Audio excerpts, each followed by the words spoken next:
Saudara-saudariku yang dikasihi Tuhan, umat Allah yang kudus, Shalom. Pada hari ini kita merayakan hari raya. Maka kalau kita merayakan hari raya, semua harus bergembira, semua harus bersukacita. Kalau kita merayakan pesta, jangan ada yang sampai bersedih, jangan ada yang sampai susah. Semua harus makan ala apa yang disediakan. Kita bersukacita, kita bergembira, itulah tanda pesta. Hari ini kita merayakan Maria diangkat ke surga, jiwa dan raganya.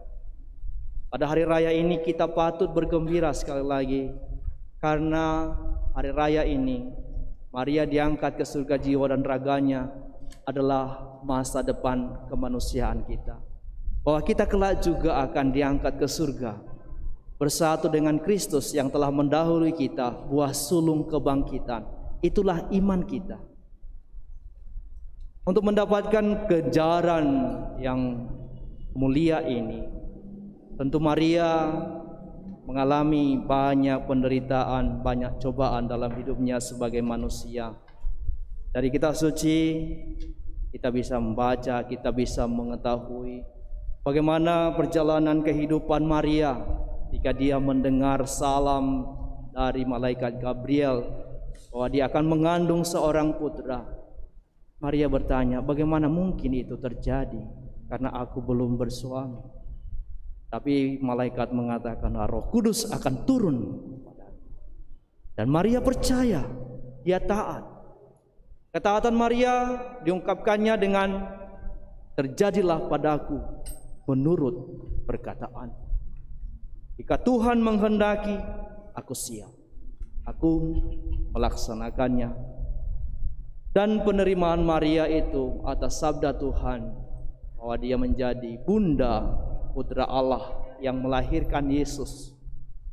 Apa yang dialami oleh Maria juga tidak hanya sekedar jadi bunda putra, tetapi putra Allah, tetapi juga menjadi bunda kita semua, orang-orang yang beriman dan percaya pada Tuhan Yesus. Sehingga teladan hidup Maria kiranya menginspirasi kita untuk setia melaksanakan apa yang dikehendaki Tuhan dalam hidup. Perjalanan hidup Maria melahirkan Yesus, kemudian mendampingi dan membesarkannya. Ketika Yesus tertinggal di Yerusalem, Maria dan Yusuf mencari Yesus. Dan ketika mereka bertemu dengan Yesus, Yesus berkata, "Mengapa kamu mencari aku? Bukankah aku harus tinggal di rumah Bapakku?" Maria menyimpan semua itu dalam hatinya. Dia mencoba untuk terus setia melaksanakan apa yang Tuhan kehendaki. Dan puncaknya ketika Maria di kaki salib, dia memandang putranya yang tersalib. Dan Yesus berkata kepada murid yang dikasihinya, inilah ibumu. Dan kepada Maria, inilah anakku. Kita diterima sebagai anak-anak Maria. Dan ketika Yesus wafat di salib dan dia diturunkan dari salib, Maria memangku putranya yang sudah tidak bernyawa. Kalau Bapak Ibu saudara-saudari masuk ke dalam gereja katedral ini, kita akan melihat satu ruang khusus di sana, ruang devosi, dan di situ ada patung Pieta, Maria yang memangku jenazah Yesus. Sebuah ketaatan yang harus dialami oleh Maria dengan melihat putranya di pangkuannya sudah tidak bernyawa. Tetapi iman Maria lah yang kemudian membawa dia untuk setia. Dan pada saat ini Maria diangkat ke surga jiwa dan raganya, itulah yang kita rayakan setiap tahun. Saudara-saudariku, ketika kita juga menyebut Maria sebagai bunda kita, kita taat pada perintah Allah. Karena kita juga adalah anak-anak Maria yang memohon pertolongan Allah dalam seluruh perjalanan hidup kita. Saudara-saudariku, perayaan hari ini juga tidak terlepas dari kisah dalam kitab Kejadian tentang penciptaan, bahwa Allah menciptakan segala sesuatu dari ketiadaan. Dia menciptakan segala sesuatu baik adanya. dan Allah menciptakan manusia. Namun manusia itu berbuat dosa dan akhirnya manusia itu diusir dari Taman Eden. Mereka harus berjerih payah untuk memenuhi kebutuhannya. Ketika manusia berada di Taman Eden, manusia mengalami sukacita, kegembiraan, dan bercakap-cakap dengan Allah. Sesuatu yang kemudian tidak terjadi lagi ketika manusia telah diusir dari Taman Eden. Itu kita bisa baca dalam kitab Kejadian bab 1 sampai bab 3. Kalau kita lanjutkan permenungan dari kejadian ini, bagaimana setelah manusia diusir dari Taman Eden, Taman Eden menjadi lengang, sepi. Allah tidak lagi bercakap-cakap dengan manusia yang dikasihinya itu. Allah merindukan perjumpaan itu kembali. Maka Allah turun ke dunia dalam Yesus Kristus yang kita kenal, saudara kita sebapa. Dan dia mewartakan kerajaan surga kepada kita. Saudara-saudariku, ketika Allah menghendaki agar manusia kembali ke surga, dan pada hari ini kita merayakan salah satu dari keturunan manusia itu diangkat ke surga jiwa dan raganya, surga bergembira kembali. Para malaikat bersukacita. Dan dalam diri Bunda Maria kita juga menemukan iman kita bahwa siapa saja yang melakukan perintah dan kehendak Allah akan berbahagia dalam surga. Saudara-saudariku, ketika saya mencoba merenungkan bagaimana Allah telah mengusir manusia itu dari Taman Eden, dia merindukan agar manusia itu kembali ke Taman Eden. Saya teringat akan peristiwa ketika saya pernah diusir dari rumah. Mungkin pernah juga saudara-saudari, karena bapak marah, diusir dari rumah. Pergi dari sini, jangan pernah lagi kembali. Dan saya karena diusir, lari dari rumah, pergi dari rumah. Tapi saya lari ke rumah opungnya, ke rumah kakek kan tidak jauh. Dan ketika sampai di rumah opung, rumah kakekku dan nenek, kemudian saya disuruh pulang. Enggak, bapak saya marah, saya bilang. Tapi saya tidak tahu bahwa setelah bapak saya marah, dia menyuruh mama saya, cari dulu dia, jangan kemana-mana dia pergi. Bagaimanapun kasih itu membuat kemarahan itu ketika sudah reda akan mencari dan mencari untuk bertemu kembali. Dan ketika saya kembali ke rumah, dia peluk saya, lalu dikatakan, jangan nakal lagi ya. Ya Pak, saya katakan begitu. Perjumpaan kembali dari orang yang saling mengasihi adalah sebuah sukacita yang besar. Ketika Allah berjumpa kembali dengan manusia dalam Taman Eden, inilah sukacita abadi, sukacita kekal.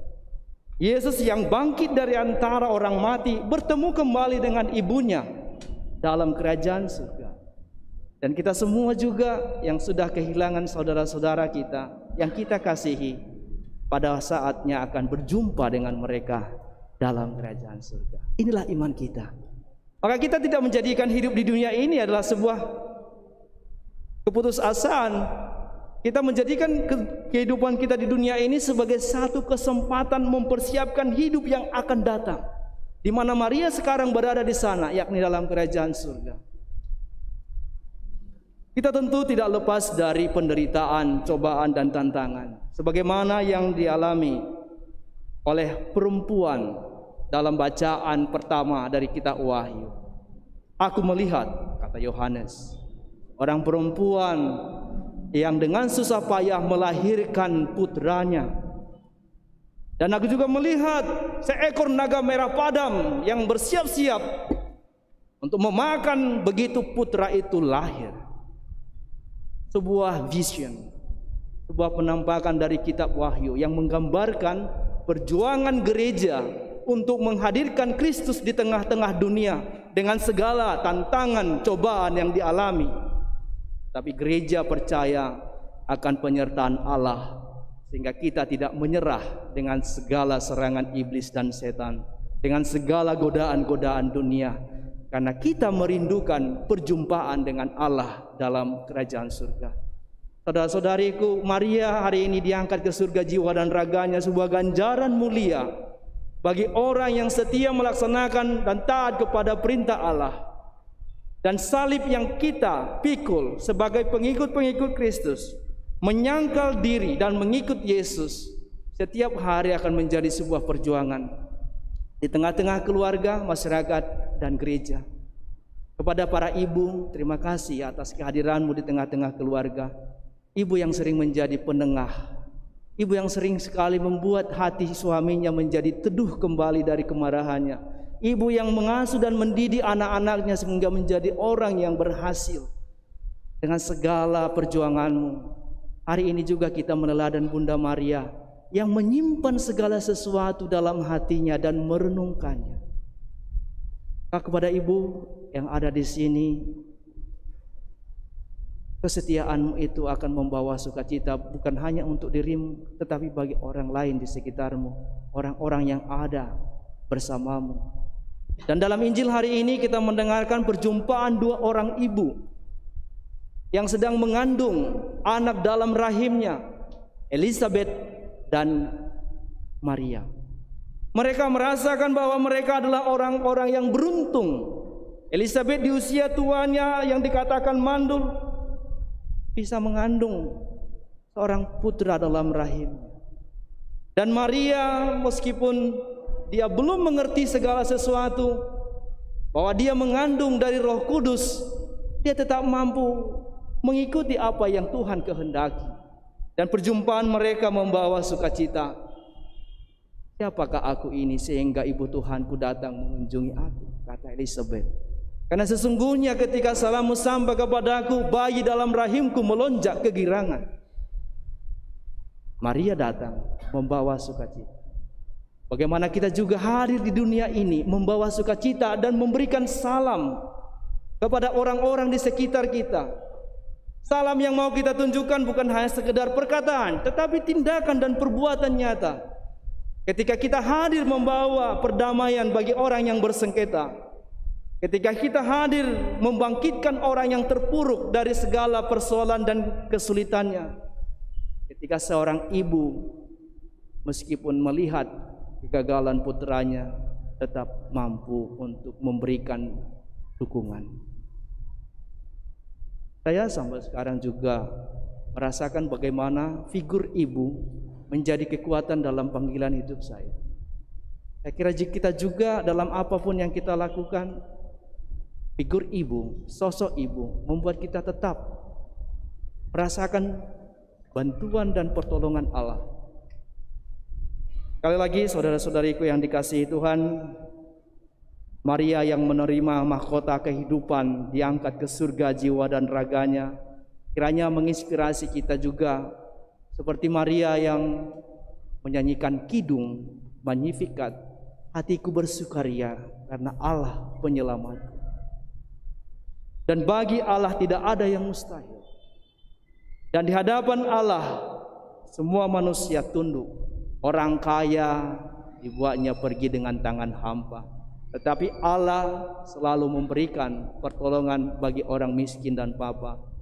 Dengan demikian saudara-saudariku, semoga kita semua anak-anak Maria mampu menyambut sabda Tuhan yang telah menjadi daging dalam rahim Bunda Maria, Yesus Kristus, yang menuntun kita dalam meniti perjalanan hidup kita menuju hidup yang kekal. Kita tidak menyangkal untuk menderita karena nama Tuhan, tetapi kita siap menanggung segala penderitaan untuk memperoleh hidup yang kekal. Bunda Maria, Bunda pertolongan abadi, doakanlah kami. Amin.